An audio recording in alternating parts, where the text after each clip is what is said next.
তারা আমাদের মতো ছিল না, আমরা তাদের দেখতে পাই না, কিন্তু তারা কোরআনের তেলাওয়াত শুনে কেঁদে ফেলেছিল।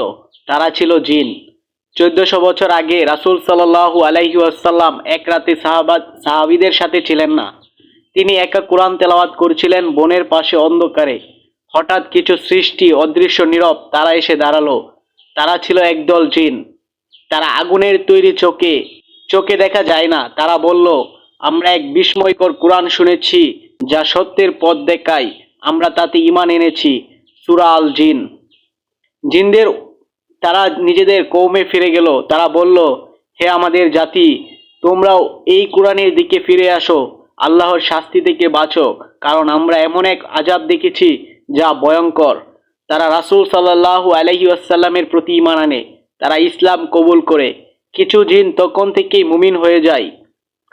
বলুন, আমার প্রতি ওহী নাজিল হয়েছে যে কিছু জিন কুরআন শ্রবণ করেছে এবং তারা বলেছে, নিশ্চয় আমরা এক আশ্চর্য কুরআন শুনেছি।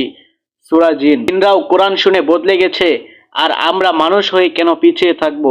কোরআনের হেদায়েত অদৃশ্য সৃষ্টিরা এর কাছে মাথা নত করে। আসুন আমরাও ঈমান আনবো পুরোপুরি আন্তরিকভাবে।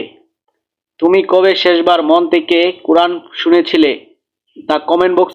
ইসলাম প্রচারে ভিডিওটি শেয়ার করো এবং লাইক এবং সাবস্ক্রাইব করো।